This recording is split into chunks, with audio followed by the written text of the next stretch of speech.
Well, good afternoon, everyone. My name is Susan Damiani, and I am the Director of Gift Planning for St. John's University, as well as I have the honorable job of being the Director of the McAllen Society, which is our legacy society. And as you know, or hopefully many of you have attended some previous Power Hours, but today's Power Hour, we're going to dig deep into what is going on with the hospitality industry. I'm sure many of you have been reading magazines, articles, newspapers. Everything is all over the Facebook about the restaurants, about hotels, where we can travel, where we can't, where we have to quarantine. There's a lot of information out there. And we're hoping this afternoon we can kind of clear that up for you, give you some positive information about hospitality and where is it going? What is even the future of hospitality? Because we have seen on many of our Power Hours that industries are changing and maybe for the better. We don't know. We were just talking right before we signed on that it seems like this pandemic is sort of ruling our lives right now and making major changes. And the pandemic is sort of calling the shots. But let's see from our industry experts that we have here today, which I'm so excited. I called everybody, as you can see. We have a very large panel today, but I was excited to get everybody on and to hear really what their perspective is in their specialty under hospitality. And just a quick little promotion, we do have a Globetrotter program that just started up 2 years ago. And sadly, we were planning to go to Paris and we had to postpone the trip, which we're hoping to have in early October because St. John's is celebrating their 150th anniversary. So we thought we'd go back to Paris, see St. Vincent de Paul and revisit our history and our roots there. We had a wonderful trip to Portugal last October. We did it through Classic Journeys, and we have here Edward Piegza, who's the founder of Classic Journeys, a wonderful travel company. Vanessa Rodrigues, de Silva Rodrigues. She is a wonderful tour specialist, and she was our tour guide in Portugal. And we've kept in touch ever since. And I asked her to come on board because we wanted to see, what's going on internationally. And Vanessa's with us in Lisbon, Portugal. We have George Kurth, who's the director of sales and marketing for Fitzpatrick Hotel Group. I don't know if you've ever been to the Fitzpatrick Hotel. One of them is in Midtown in Manhattan, and it's a wonderful establishment. It's been there a very long time. George and I were former classmates at St. John's, so it's great to have George on board. Another 80s classmate is Martin Whelan. He is the founder and president of the Stout NYC Group. He's got great establishments in Manhattan, and we hope you'll patronize them. He's got, what's the name of the establishment you just recently opened in the 40s that makes great cocktails? We actually had a party there. The Independent. Thank you, the Independent. I love it, and great cocktails, and I think we need them for this pandemic. So we hope you'll go and check them out. And then we have another West Coast, and she's actually an alumna of St. John's, Sally Sue Plants. She's in Napa Valley, and we were just talking. We feel for her community right now that's experiencing these fires. Sally's got a wonderful boutique hotel that's in Napa that we were supposed to visit. We had planned on in April, and again, that all got changed. But we also, and lastly, and who's going to be our moderator, I'm going to turn it over to her now, is Professor April Merenda. She's an alumna of St. John's, a double alum, and she is the director of the Master of Science program for International Hospitality Management at St. John's, as well as a very excellent industry professional. She's got great experience in this area. So I'm going to turn it over to April. I hope I didn't forget anyone. Did I? No. Okay, I think I got everyone. Thanks, April. I'm going to turn it over to you. Thank you, Susan, and thank you to all of our panelists and for our attendees listening to our Power Hour that's become very popular. on this particular subject. And what we want to ask each of the panelists today, which their representation is various industries within the hospitality sector, as to how the COVID-19 has affected them within their business model and how they have adapted. As we discussed in our initial Power Hour, we had hoped that by at this time, we were all thinking by the election, this would have passed, but we now know more about the COVID-19 virus. And a good thing is we find that it's not as deadly as what was originally thought, but the bad news is that it spreads more. So to that extent, it's still with us, and we know more now that it affects certain types of individuals, and we're going to start hopefully globally targeting effects for how we can deal with COVID for those that have underlying conditions. But for the intent of this phone call and webinar today, we want our experts to share with us how business has continued and how they've adjusted. So with that, I want to go first to our furthest panelist, who's in Portugal right now, Vanessa de Silva Rodrigues.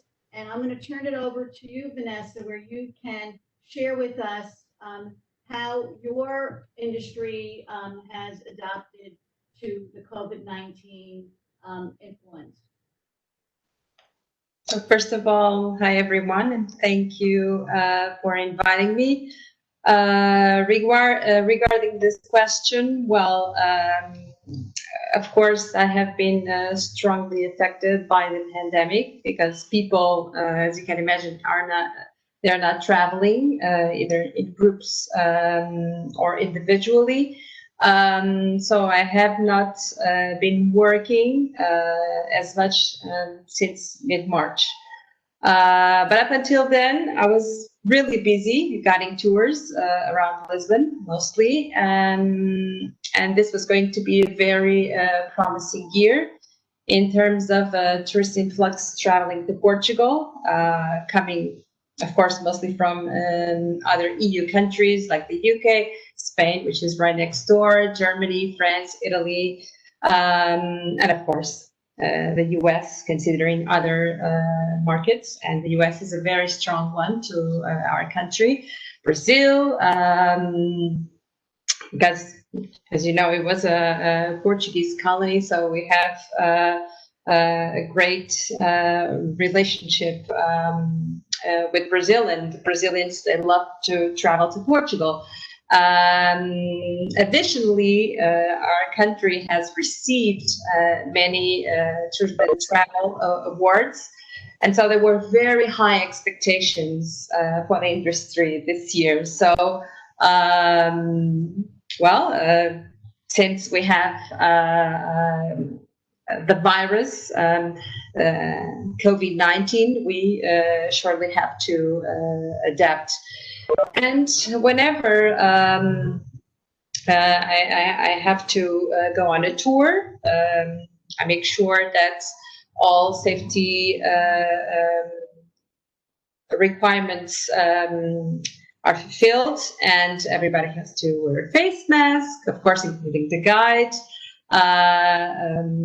Everybody has to sanitize their hands. We have to keep our distance.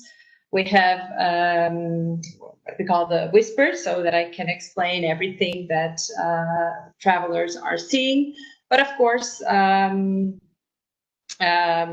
don't have large groups, as you can imagine. So it's more or less a couple, a family, a few friends that travel together. And I'm presently doing more walking tours.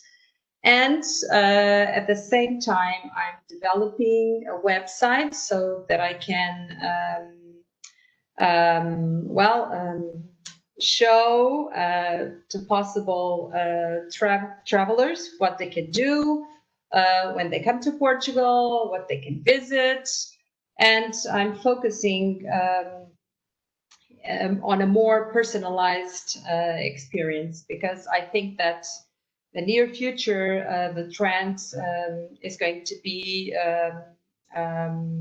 tailor-made itineraries for the people that travel, not just to Portugal, but all over the world, because in my opinion, people will avoid large crowds, so they want to feel safe. They still want to travel, especially after being confined for such a long period. I myself, I have that need. I really wish that all restrictions would be lifted so that I could start exploring. But I think we have to take one step at a time. We just we need to adapt to this new reality, because it's has been at least 6 months. So we have to wait until we get the vaccine. But up until then, we have to still keep on doing what we like, and we just simply need to adapt to survive. So that's how. But of course, I intend on doing what I like the most. I want to keep on being a tour guide, but I have to look for other approaches. That's what I think. Okay. Thank you so much, Vanessa. That was excellent feedback.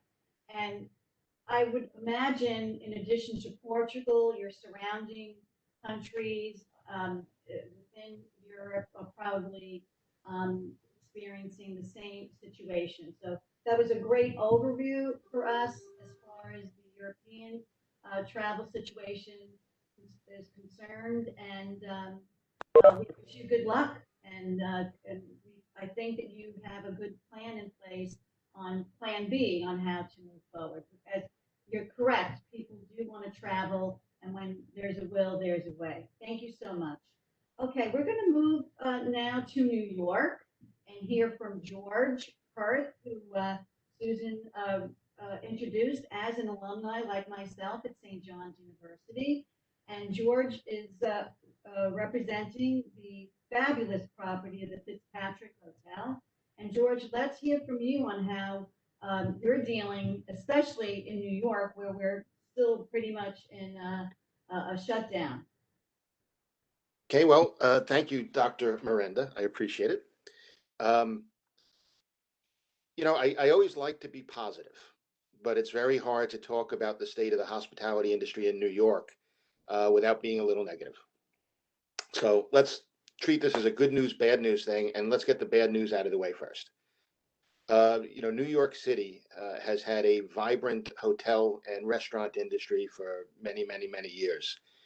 And I'm in the business myself for 38 years, was in New York operating during 9/11, during the Gulf War, during the banking crisis of 2008. There's never been anything like this. This is uncharted territory. And, if you look at the way New York hospitality and the New York hotel business is built, it relies on business from a lot of different places. It's not just tourists. It's just not just corporate business. It's not just conventions. There's also things that generate demand every year, like the United Nations General Assembly, like the Macy's Thanksgiving Day Parade, like the New York Marathon, like the real estate conference that's held in June every year. None of it's happening this year. Corporate travel is not happening.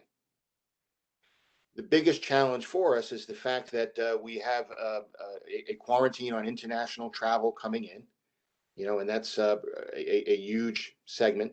No one's able to come into the United States or New York. And we also have a quarantine in place for, I believe it was 34 states as of this morning. So you can't come in, say, from Chicago to do a 2-day business trip without having to quarantine for 14 days. So the result is no one is traveling. Hotels this time of year are typically at their highest occupancy levels and their highest rates. September of last year, the 2 hotels that we operate in Midtown Manhattan had an occupancy percentage of just under 97%, and an average daily rate between the two of them that was $331. This year, one of those hotels is closed, still not operating, and the other hotel is operating at about a 15% occupancy with a rate that's about 1/3 of where it should be. So if you do the math on that, the result to the revenue stream is just devastating. And our story is not unique. This is the hotel world around New York City. Right now, probably 60% of the hotels in New York are not open. They might not officially be closed, but they're not operating. And the forecast is that somewhere between 10 and 20% of those hotels will probably never reopen again.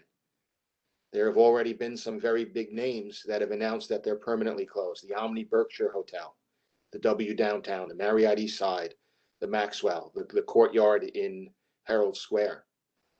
And there's going to be more. There's talk about some others. 37% of the hotels right now are at least 90 days behind in their mortgage payments. So there's the deck is stacked against us right now. That being said, it will come back eventually.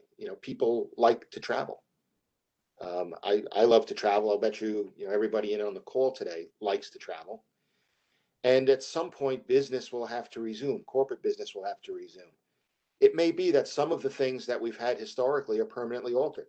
Maybe the United Nations General Assembly is done in part virtually going ahead. Aside from the fact that we're waiting on a vaccine and we're waiting for things with the disease itself to get better, there's financial impacts that have happened that are going to have an impact on travel for a couple of years to come. Companies that might not be making as much money, this year will cut back on things like corporate travel until they're in a better position. Estimates right now are that the business might not return to 2019 levels until 2025 or 2026, which sounds like a long way away. Obviously, things like cleanliness are at the top of our list. Back in April, we put together a video to show our customers what we're doing to make the experience at our hotel safer for them. And includes things like contactless temperature monitoring as you come in the door. We're giving out personal safety kits to everybody that comes in the building that have gloves, masks, hand sanitizer. We have hand sanitizer all over the place.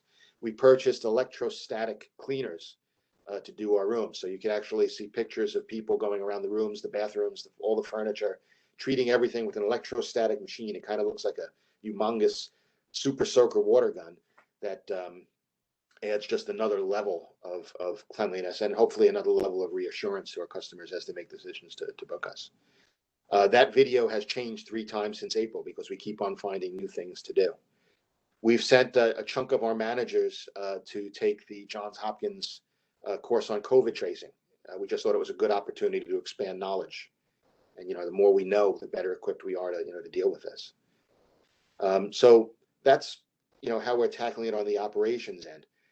The good news is that just like with every other crisis, sometimes it creates opportunity. If you go back to the Great Depression, John David Rockefeller built a little piece of property that's now known as Rockefeller Center because he was able to make some good decisions because opportunities presented themselves. And that'll happen here too. And I think the folks that stand to benefit are all the folks on the call. I think that what's going to be in vogue in the hotel world going ahead is energy. People are going to want energy. They're going to want people who are hungry. They're also going to want people who are not very expensive. And I think it stands to reason that as we begin our careers coming out of school, we're not at the top of our earning potential yet. We hope to build a career, whatever it is that we do, that, when we're 20 years into it, we're all doing very, very well. So if you could present value to a company, as the students of this great school can, there's going to be opportunity. So, keep that in mind. It's a great time to bone up on your skills, take advantage of this great education, expand on it, and be ready for what comes. So that's the state of things. A great insight on your property as well as the hotel industry as a whole, who is indeed going through a big challenge, as you pointed out, with the COVID-19. But as you mentioned, there is Many of the properties, like the Waldorf Astoria, who didn't so much predict this, but started selling many of their rooms as co-ops or as purchased by corporations. We're seeing a trend in that, and I'm sure you've seen it as well. Certain properties are working with other countries to try and work with them on mezzanine loans to help bridge the finance issue. And I believe our government now is meeting with the heads of Marriott, Hilton, all the major chains, and obviously the smaller chains will be represented. So I think, as you're pointing out, there should be some hybrid, if you will, way to move forward for the hotels. And when we do, I think that the hotels definitely will be ready and have an opportunity for our students who are in the hospitality master's program, seeking employment opportunities, internships. So all those great things you touched on, and I appreciate your input for our audience today. With that, we're going to go to our next panelist, who represents a very different part of the hospitality and tourism sector, and that is the escorted and independent types of vacation opportunities for individuals. And today we're honored to have Edward Piegza from Classic Journeys. I think you're out near the West Coast, Edward? I am. Hi, good morning, everyone, or good afternoon. We're in San Diego. I'm sitting in my dining room in La Jolla, California right now, which is a suburb of San Diego. My name is Edward Piegza. I'm with Classic Journeys.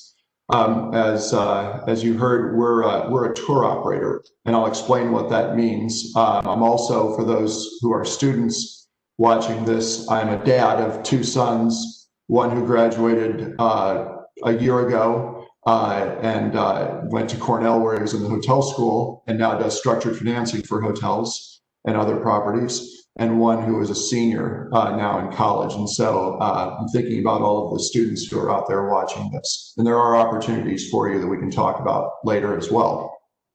To give perspective on what's going on in my part of the travel vertical. So thank you for inviting me to this, and I'm happy that you're all here for our 25th anniversary party. Actually, in about a week and a half's time, we'll celebrate our 25th anniversary at Classic Journeys. So as St. John's turns 150, we turn 25. And for 24 of those years, I elected to run the company very conservatively. What that meant for us operationally was we took on no debt. And every year, even though we were profitable, we didn't pay out all of the earnings of the company to our ownership group, choosing to keep funds and build retained earnings, largely because having, like George mentioned, going through 9/11, I always thought, wow, 9/11 worked really well for the bad guys. If I was a bad guy, I would do something like that again. And that really sort of informed and directed a lot of the decisions that we made at Classic Journeys. I'll talk about how much we've grown over 25 years. We've gone from one type of tour, walking, to 5 types of tours, walking and cultural and culinary and family and multi-sport, and actually river cruising as well.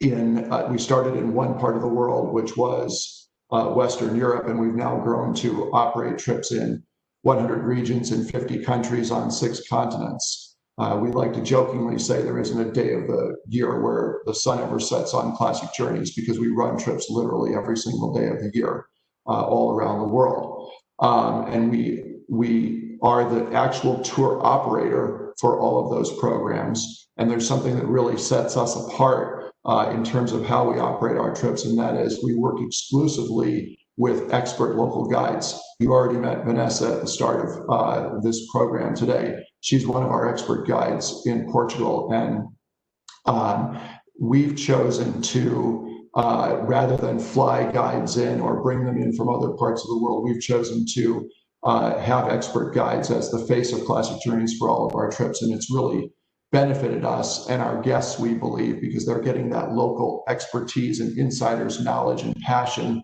about a region when they travel with us. And that combined with sort of a fanatical approach to how we operate our trips and the operations behind our trips have led to a lot of happy guests, such that every year since 2004, we've been named by Travel and Leisure as one of the world's best tour operators, and twice in the last 5 years, we've been named the world's best tour operator by Travel and Leisure magazine readers.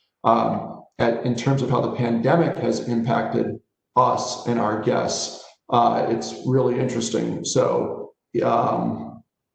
March 9th, I returned from the Galapagos on a press trip, and almost instantly thereafter, of course, the knowledge of the pandemic exploded and borders began to close. My wife is head of HR for Classic Journeys. She sent all of our staff home to work from home within a few days of that. And we had guests in many, I think on nearly all of 6 continents. And immediately we had to figure out how to get those guests home as borders were closing.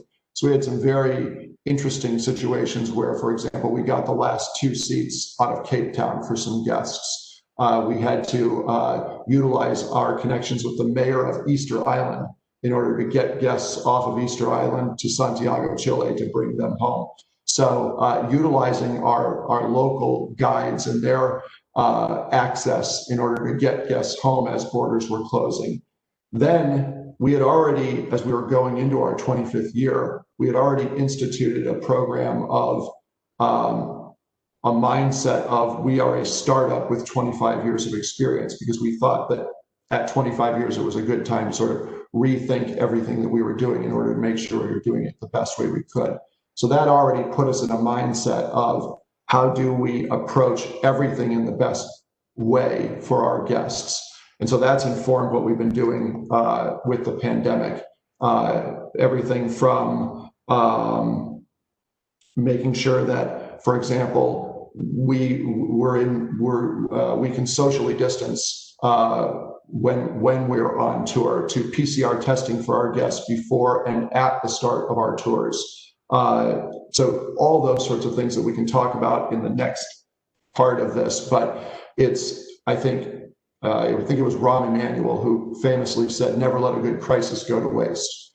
And so for anybody listening during this, it's easy to sort of feel like you have to turtle, and that would be understandable, but it's also an opportunity to look at how do you utilize this crisis in a productive way? How do you reinvent and reimagine what you are and what your business can be, what you personally are? And that's what we've been doing and looking at every single aspect at Classic Journeys. One thing will remain, certainly, our expert guides. But every other aspect of what we do, we've looked at how do we do it even better, safer, remove hurdles even more for our guests. Thank you so much. Thank you. That was great insight on a sector of the industry that's obviously dear to my heart, Edward. And I could see the cooperation that you've had with Vanessa, and how both the escorting and on the ground portion of the industry and you as an operator is definitely coincide with each other, and trying to go into Plan B, as you're pointing out, with the pandemic and the virus. Notably, we did not have a representative from the airlines on the call, and we did that for a purpose today. As of October 1 is when the PPP protection for the airlines ends, actually September 30th.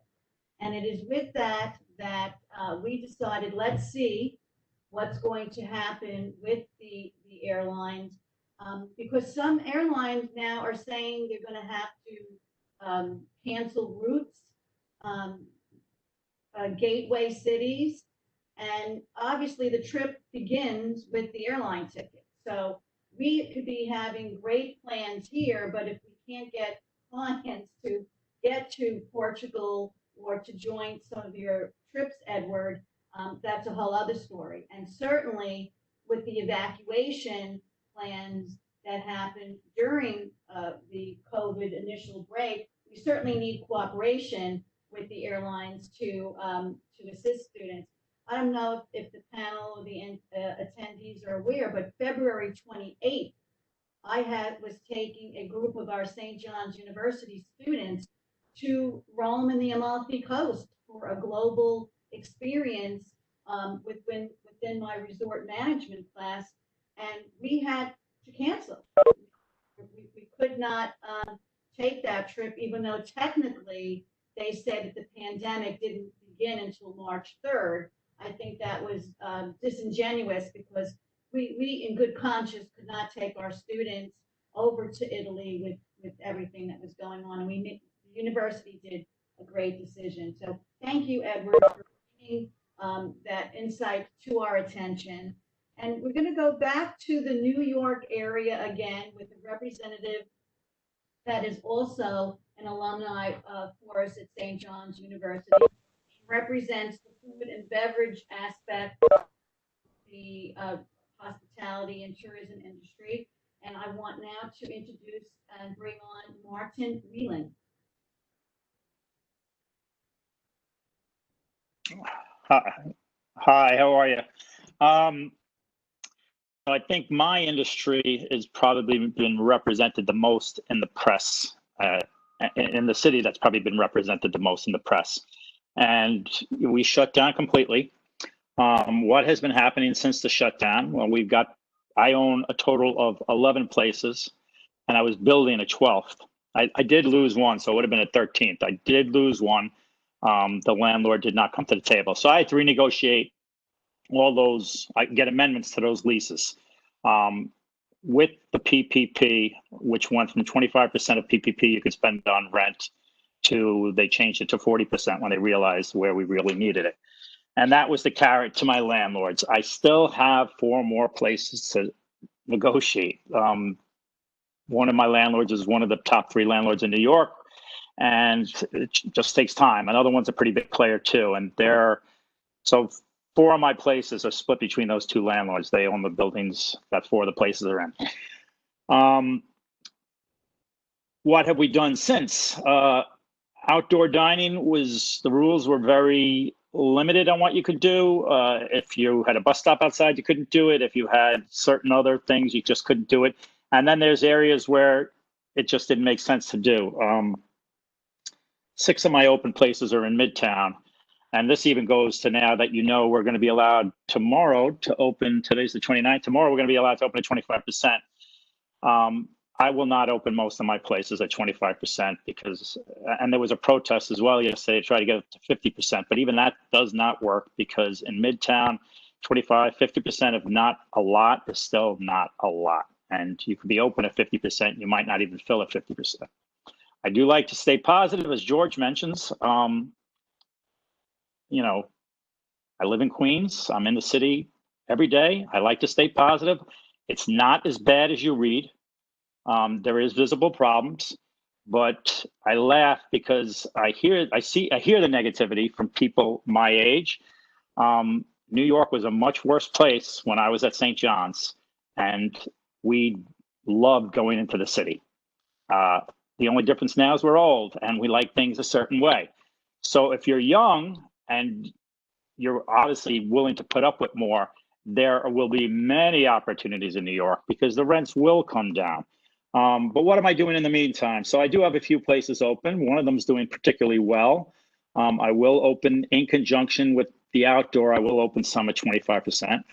I am praying for another restaurant act because the PPP has got us to where we are right now. And the industry does need another act. But in the meantime, we're doing charity food. We continue to do charity food out of one location where we've teamed with some major donors, and we do the meals for like $5. We don't make a profit, but it lets our doors stay open, keeps our employees working, some of our employees working. We have a couple of tables outside that location. That's at Stout Grand Central. We couldn't go in the street there. We wouldn't have tables outside if we didn't have the people inside doing the charity meals.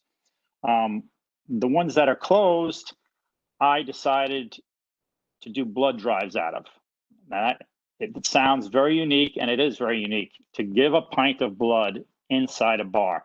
But if the places were closed, now you have to remember, the blood supply in New York was way low. I actually lived near their distribution center in Long Island City. So I would run by it and I would say to myself, I have to give blood. Let me do something positive during all this terrible times. So I gave blood, and then it just dawned on me. After I gave blood, my aunt told me that in Ireland, they give you a half pint of Guinness when you donate blood because it's iron rich.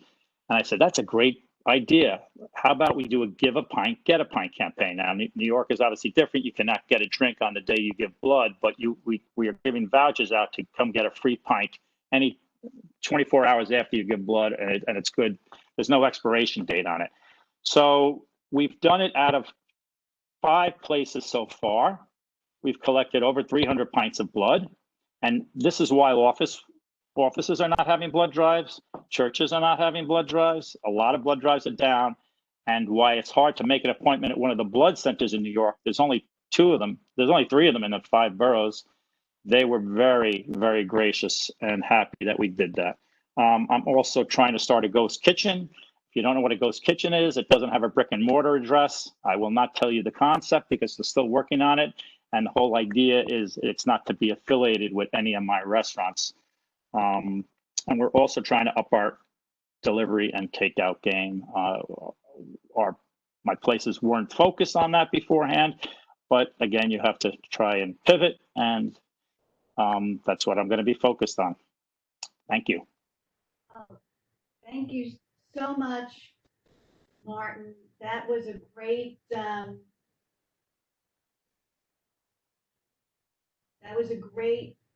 feedback on that industry, which is very near and dear to all of us. And I could see some resemblance with what you're going through in the food and beverage industry aspect and what Martin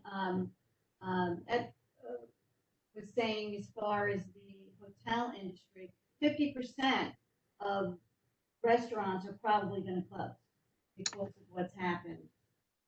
If there's not another CARES Act, you will see. You haven't seen it. A lot have closed already, but with PPP, you were able to stay open. Without PPP, unless your landlord comes to the table and is cooperating, you will see in the next few months a lot more restaurants close. Yes. I think another good point that you brought about this aspect of the industry, you're survivors and you're thinking out of the box, doing things like what you're doing with the blood drive. God bless you for doing that. That is a great opportunity to use your establishment for such a worthy cause. And of course, many of the establishments that never in a million years thought that they would do takeout, like Ariel 5-star restaurant, it's just doing it to keep their employees in place and to keep the opportunity there. So I believe there's resiliency there. I'm hoping that the government does come to the table for the food and beverage industry. And let's hope on our next call that we have a little bit more promising aspects, because we all love to go out to eat. And that's what makes not only New York, but all the destinations that Martin and Vanessa even spoke about, and Edward as well. So we're all connected here, and there's a common core interest on coming up with a plan. Last but not least, for our panelists, we're honored to have Sally Shoe Plants. She is with Coastal Hospitality and is actually based in the California coast, and our heart goes out to her for withstanding what's going on there with the fires. But she's going to bring a great insight to us on many levels concerning her area of the industry. So I'm going to turn it over to you, Sally. Thank you for being able to join us today. Thank you for the opportunity. So my name is Sally, and I am an alumni with St. John's. So, congratulations first to St. John's have a 150 years birthday, and also,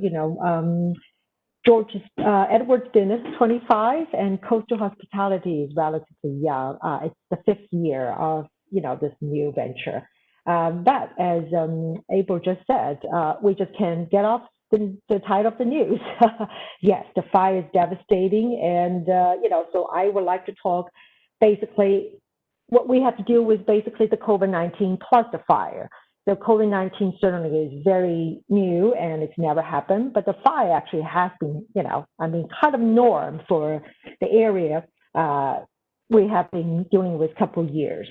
So I would like to, say, even though among everything happens, my view is there is only going to be one Napa, there is only going to be one Manhattan, and there is only going to be one San Francisco. So we just have to face, being positive. Why have a lot of uncertainty going on, but we will come out of from there. Everything going on right now. It's like I was joking with my staff the other day. It's like I feel like Napa is a phoenix. So we're going to rise from all the ashes. But I would like to just give a little introduction about for our small business, what happened, what impacted us. As everybody just said, it was a shock at the very beginning. Certainly, we start to react. Then for a short period of time, then we have to wait and see what happened because, the lockdown has been going from 2 weeks, 3 weeks, a month. At a certain point, we just realized we have to adapt, we have to adjust, and, we have to make changes. Things like it's just not for 2 weeks time of the lockdown or 3 weeks. So we kind of, a small, business, we reorganize our, staff to be in the role and that's to switch from the front end to the back end because we realize that the people's business might be changed quite a bit. So we organize our staff force to work hardly during the time, which we've been waiting for the government to tell us where, when, how much capacity we can start the business. So, we, in our small business, we definitely turn to digitalized. So, as we all know, hospitality business is a people's business, but, it changed quite a bit. So we have implemented the contactless checking procedures.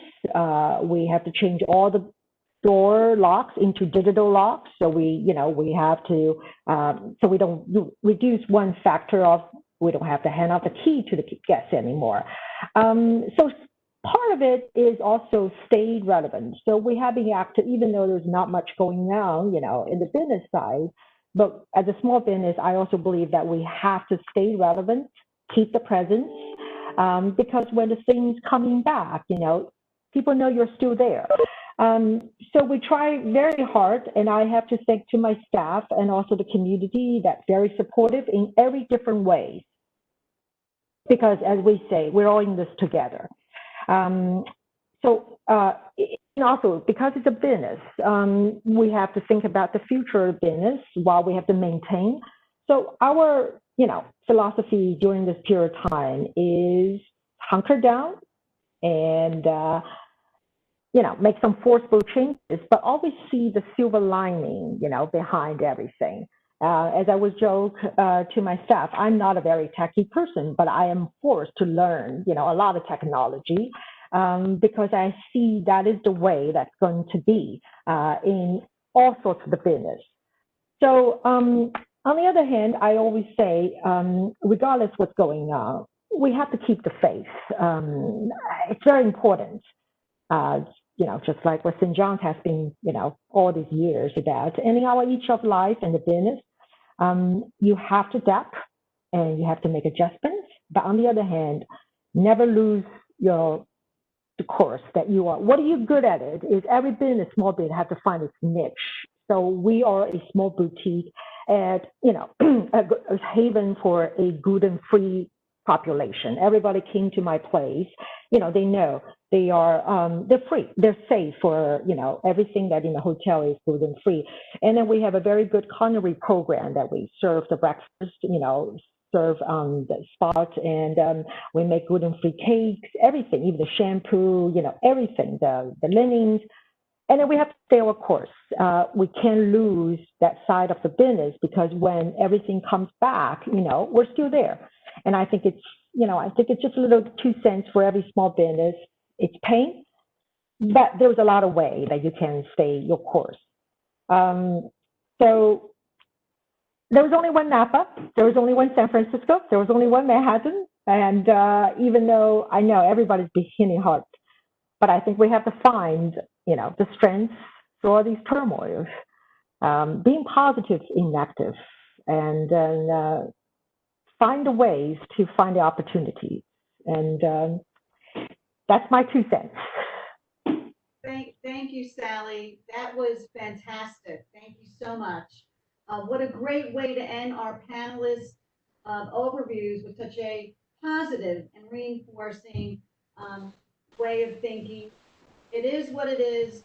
We're dealing with it. We're going into hybrid situations, virtual events, dining, meetings, and I think our next call that Susan Damiani organizes, we'll be able to see how things are going, and hopefully we have even better news to report. So with that, thank you, panelists. You've offered great information, and I'm going to turn it back to our host, Susan Damiani. Thank you, April. And thank you to all the panelists. I thought this was really interesting. It gave us great perspective to all the different specialties in the hospitality industry. And what are we hearing from all of you is that we need to stay positive and we need to reinvent ourselves. We need to be creative during this pandemic. I think so creatively is Martin Whelan. What you're doing, you're so Vincentian, Martin. We could see that St. John's spirit coming through, but obviously reinventing, yourself on how can you contribute and keep your business going and keep people positive and encourage them, to come to Manhattan and to, patronize all our establishments, especially, Stout New York City. We want to do that. And I really, again, encourage everyone, if we are St. John's and we say we're St. John's, we should be supporting our alumni businesses out there. That's what we're there for. When we say alma mater, that's what it means. So we have a couple of questions. I'm going to turn them over to April. And April, if you can then turn it over to the appropriate person. This one is talking about the hotel industry. Would the hotel industry consider the hotel condo product market, selling hotel rooms off as condos, but the hotel flag gets to use the room when the owner is not using it? Interesting. That's a great question, and it was actually posed already to the Waldorf Astoria and the Plaza that Really have that opportunity. The problem is once someone purchases the room, they have ownership of it, and they actually use it as a timeshare, extending their room to other individuals or people within their company. Most of the times when the hotels sell their rooms to make it a condominium, it's usually a corporation buying it to offset the cost of paying for hotel rooms. But I'm going to turn that over to Martin, to George at the Fitzpatrick. Oh, George lost his connection. Yeah, we're sorry. We lost George. He got disconnected. There's might be a power issue at his home. So maybe we could turn that over to Sally. I don't know, Sally, if you want to answer that. Could you, I'm sorry, would you mind to repeat the question? Yeah, again, it's with the hotel industry, consider the hotel condo product market. Yeah, I don't think I will be the best person to answer this question because of our venue is pretty small. Right. But I would say, yes, of course, whole industry is reinventing. And even at the very beginning, and certainly at this time, what we can do on our venue, we cannot turn into a hotel and condo, but we're definitely looking into accommodating the new needs as people work at home. But they still want to get a place where we can facilitate probably 2/3 of the day is work day, but then, close to some places where they still have 1/3 of the day as wine tasting or go to a open, outdoor facility where they can enjoy the weather. So for us as a small venue, we're adapting to this demand. So we're putting, for us, we never think about, putting desks in the room because the setup is not for a workplace. But we're adapting to that. We're redesigning our room to put even a small desk for a laptop, and then we're connecting the cottages together. So some family may come, mom and dad may work for a little while, but we give certain discount for the second connecting cottage for the kids to have online, lessons. And at the end of the day, they do have some, outdoor space at our property, and then go walk out in the beautiful downtown Napa. And then, dad and mom can go golf and wine tasting, and depends on the age of the children. So, and then we can promote that kind of packages, what you call that maybe called workation. People say staycation, we call workation. So, and I do know there's a lot of big venues that going there and selling a block of their time, to modify their rooms, have a little kitchenette in there so people can have a little bit homey, so they can feel like they can stay for 2 weeks or 3 weeks. So yes, I think it's definitely a trend of that. Definitely a trend going to that direction. Thank you, Sally. Sure. The next question, I probably it applies to all of you. Are you in? Do you have the fear of permanently losing your staff during this pandemic? How do you hold on to your staff, especially the good ones? Who do you want to pose that question to, April?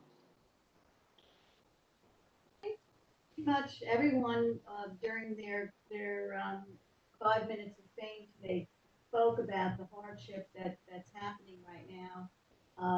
And I think the PPP extension and the government extension that we're all waiting for, hopefully is going to come soon. But I know, Martin, you had mentioned that Stout was also waiting to see what was going to happen, and Edward.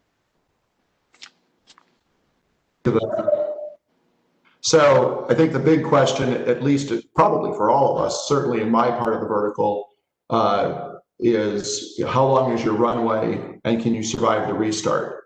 And what that means specifically in our part of the business is the runway is, from now until people start to travel again. Can you survive that? Can you keep staff around, right? And then the second is the restart, because again, in our part of the business, people had payments already made, deposits and final payments for tours. And then of course, as borders were closed, they weren't able to travel, so trips were postponed. So now people have money sitting with tour operators or cruise lines to be used for 2021, 2022. The best, most well-capitalized and well-run of those are putting those monies separately over here and treating them like a liability. They're unearned revenue, right? But for many companies, they're having to use those right now to pay bills. And so they may survive this period until people travel, but they may not survive the restart when people use those credits and are ready to go and travel. And so what's been keeping a lot of companies going has been the PPP program that Martin referred to. Certainly restaurants are the most notable in that, but absolutely in tour operators, cruise lines, et cetera, have definitely used them. We used the PPP loan very successfully.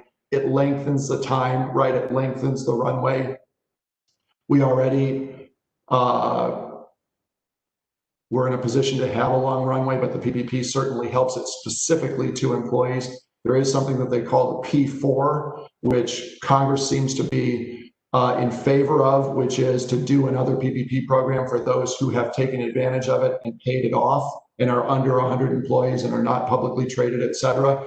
But they just can't get together on launching that P4 program.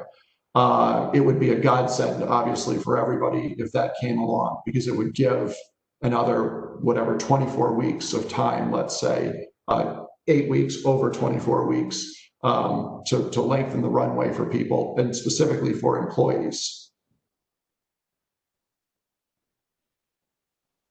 You want me to chime in on that? Well, yes, sure, Martin, sure. Yeah, my staff.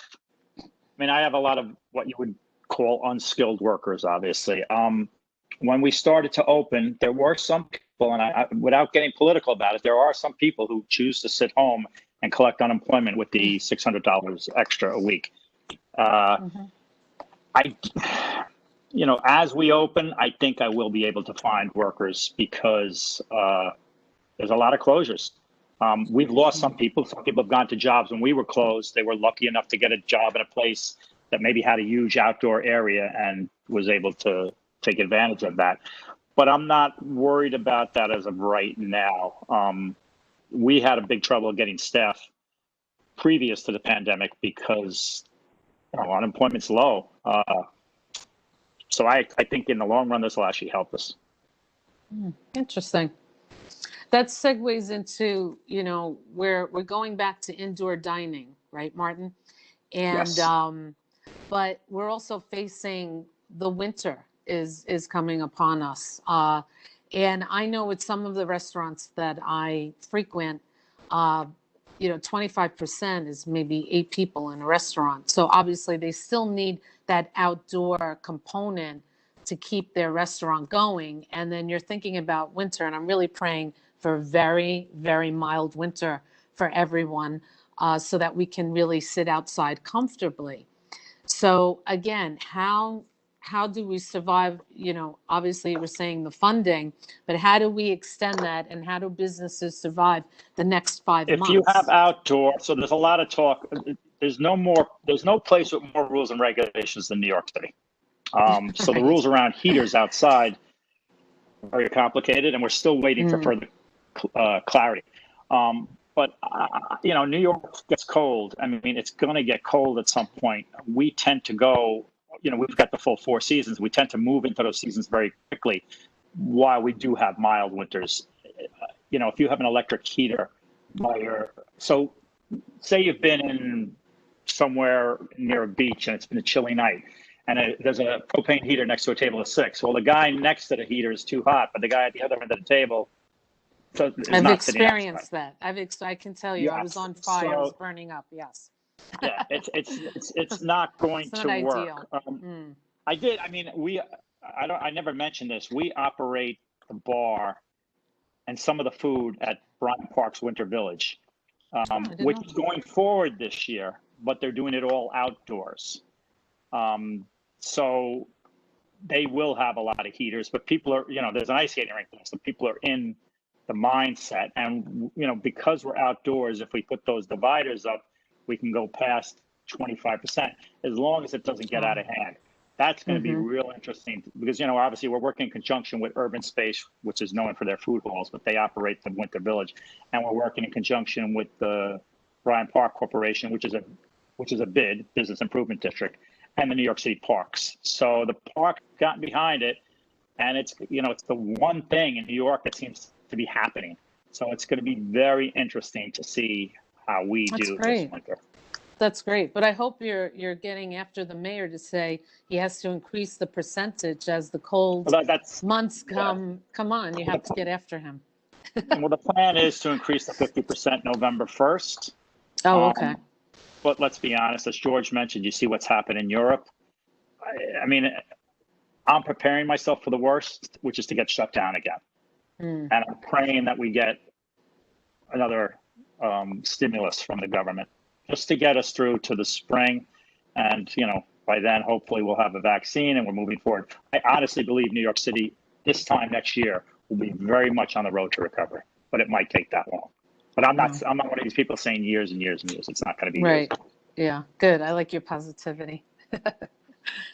What about you, Vanessa? What do you see, as we discuss about hospitality in the United States? What are the differences that you're seeing between the United States and over in Portugal and Europe, especially, what Martin was saying with restaurants? And is there a big difference, or is it very similar? Well, it's a little bit similar, but what I've been noticing is that after this mandatory confinement by the government, people really felt the need of socializing, going out to have dinner. And so there's a restaurant in my building, so I see a lot of people eating outside because seasons are changing, so it's getting colder now, so they're like enjoying themselves. And restaurants, so far, they're doing great. So it has been, after March, April, and May, their business is actually quite successful. But I think that in the winter time, they'll have an issue because people can only sit inside, and then of course there's social distancing, so they'll have to cut on some of the tables, so less people. But for example, the hotels, some of them are struggling here. In the Algarve, which is one of the main tourist areas in the country, sea and sun, in August, there was a slight increase in tourism, tourists coming from the UK, so it was good for the business. But of course, the revenue that came along is not enough to cover for all the year, because now we're getting back to the low season, which normally starts by the end of October, early November. So then next March would be the beginning of the high season. But as of now, we don't know. So hopefully, because I'm also very positive, I think that April, May, we will start running tours, and travel restrictions will be lifted. Of course, we have to take into account that people need to feel safe. And so everybody within the travel industry, hotels, the guides, restaurants, we all have to come together, and we need to really comply with the safety measures, because if people feel safe, they will travel. Oh, we hope so. We want to go back to traveling. We want to. Definitely. Everyone should go to Portugal. It's a beautiful country. I loved it. I miss it. Now that you're mentioning about Portugal in particular, something that I forgot to mention is that there was a big boom in domestic tourism in Portugal. So since Portuguese people, they were afraid of traveling abroad, so they decided to explore the countryside. So little villages that had, they didn't have much tourists, they all of a sudden had a lot of Portuguese invading this little town. So it was very good for the business. So that was a positive side of this pandemic. So economically speaking, was great for this little towns, because we have major areas like Lisbon, surroundings. So we have the Douro Valley, the most advertised ones. But I think that the countryside, like the Alentejo, you were there, which is just an hour away from Lisbon, the capital, is going to explode. So because it's a very vast province, the countryside can do wine tasting, you can visit old towns. There are many things that you can do and still be a part of other people. So we don't have to be all concentrated at the same location. So people will feel safe.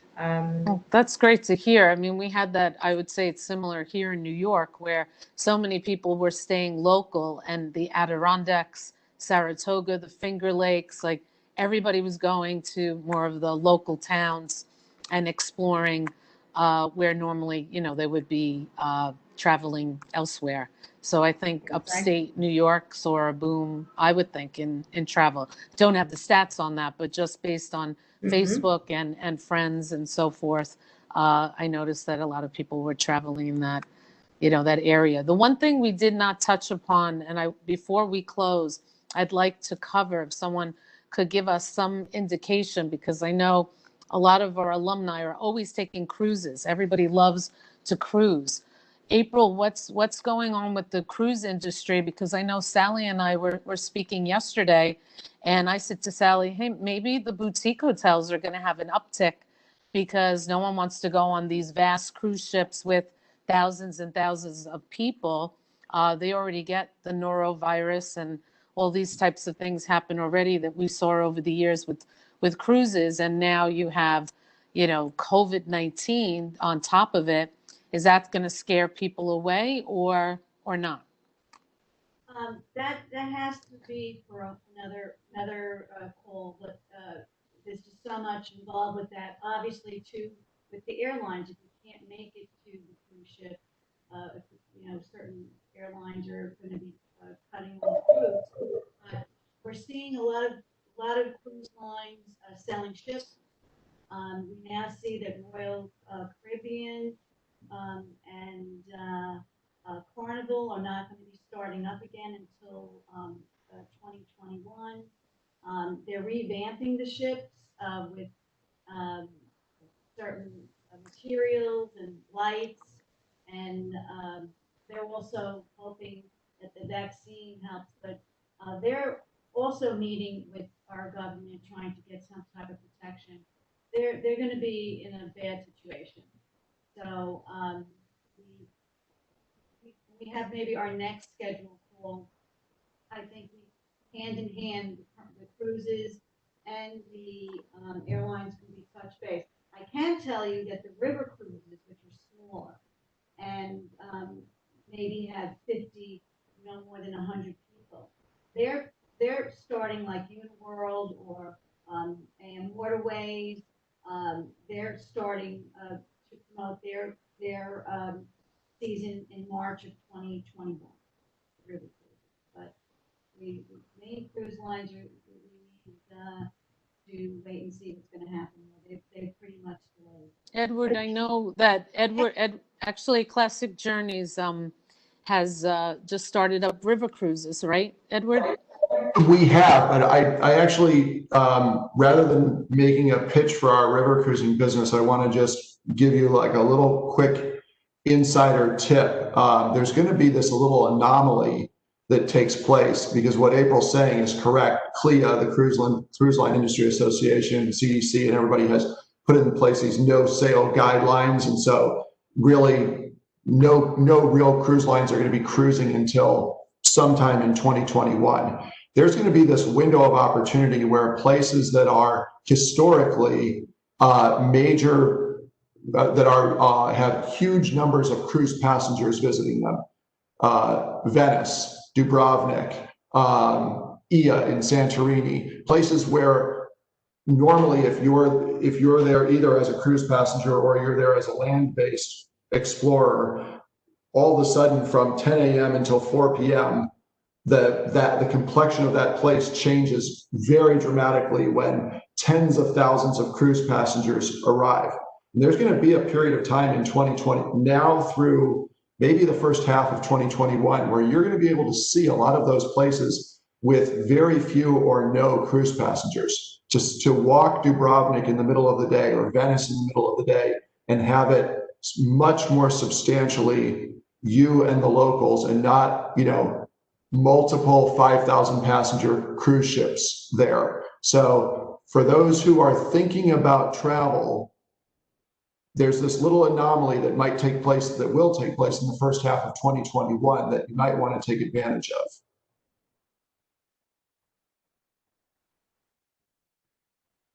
Tourism will fully resume. I mean, he was hearing it all through the call today, but some of you are saying 2021. I mean, like fully. I don't know, the new norm or the normal, like is everyone's saying. What do you think? 3 years, 5 years, where we would be back to the way it was, or never? Is there going to be that much change going on? From my perspective, I believe the world has been impacted in a negative way, but in a positive way, as we pointed out on our panel today, that it's never going to go back to where it was. Virtual meetings, smaller get-togethers, more, some restrictions, being a little bit more cognizant of what the environment has been affected by with COVID, and of course with the vaccine, hopefully coming. So we're all, I believe, everybody on the panel is adapting. And I think as individuals and putting on my tourist hat, we have to adapt as well and go with the flow. Certain areas maybe that were not affected, certain states that are open. I think we just have to have a wait and see aspect. But right now, I don't think any of us have a crystal ball as to how things are going to take place.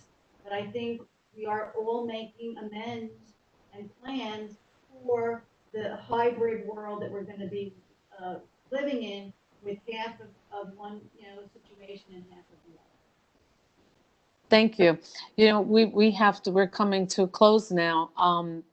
You said it so well, April. I just want to give the other panelists, because all of you were so terrific. I'll give you 1 minute, and I'll start with Edward. Just a prediction, Edward. If you had a crystal ball, what are we looking at? We're looking at the second half of 2021, I think, in terms of people vaccine plus people feeling like there's enough adoption.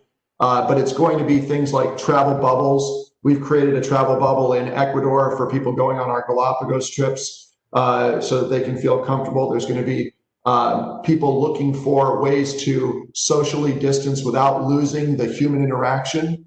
We all crave human interaction, but people are going to want to feel safe in it. So those who can think about creatively how to do that are going to succeed. So think how to get it human to human interaction and immersion while still creating safety, and then think about how you can show safety protocols without making people feel like they're truly in a bubble, but they can know that, epidemiologically they are sort of, from a safety standpoint, being in that bubble. Sally? The travel business is going to be going to two extreme ends, as we discussed yesterday. There's certain people can afford, private jets, Right. Pretty much buy out of a boutique hotel, but, with certain population are not. And certainly there is a lot of people who are going to just focus on camping, domestic travels, and be comfortable at what their level is. But I agree, it will take at least 3 to 5 years, to create the new norm. And from there, we'll see a new norm of travel. I hope so. I really hope so. What about you, Martin? I know you've sort of given us your predictions, but any last words before we close? Pre-pandemic, the restaurant industry was getting tough in this town, just in New York. A lot of bureaucracy. But the restaurants are it's a small business. I mean, I have many places, but if I just had one, I'm a small businessman. It is the great American dream. It's one of those things, own your own business. Let's let you get for immigrants. And I'm very pro-immigrant. This country was built by immigrants. I hope the silver lining of this pandemic is that things can go back enough where the dream of owning your own business becomes a reality again. Absolutely. Absolutely. Great words. What about you, Vanessa? Give us your words of your predictions over there in the international realm.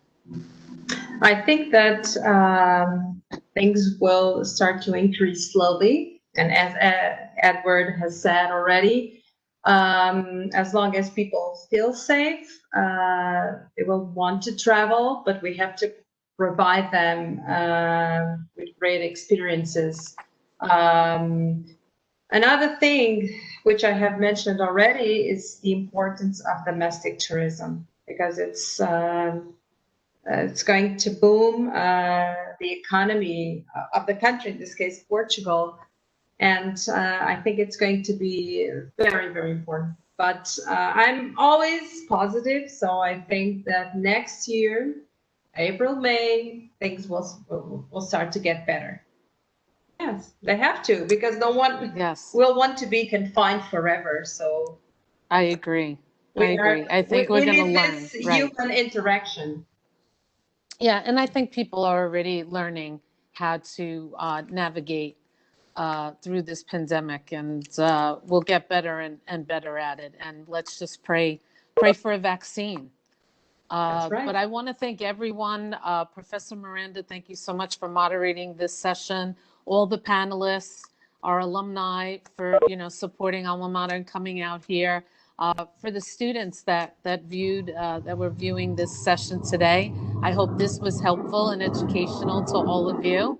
And we wish you best of luck as you pursue your hospitality career. Next, in 2 weeks, our next Power Hour. We were talking a lot about wine, and believe it or not, we're going to be visiting Clovis Point Vineyard on the North Fork, is owned by Mark Misk, which is who's an alumnus of St. John's University. So I hope you'll join us for that, for food and wine pairing. I think it'll be really, really interesting. And if you have any other questions, we have a follow-up email that will be going to you. There's a recording that you can see this once again on our YouTube channel. And just have a great day. And what we learned today is be positive, creative, and reinvent yourself, and you're going to do just fine in the pandemic. Thank you again, everyone. Take care. Bye-bye.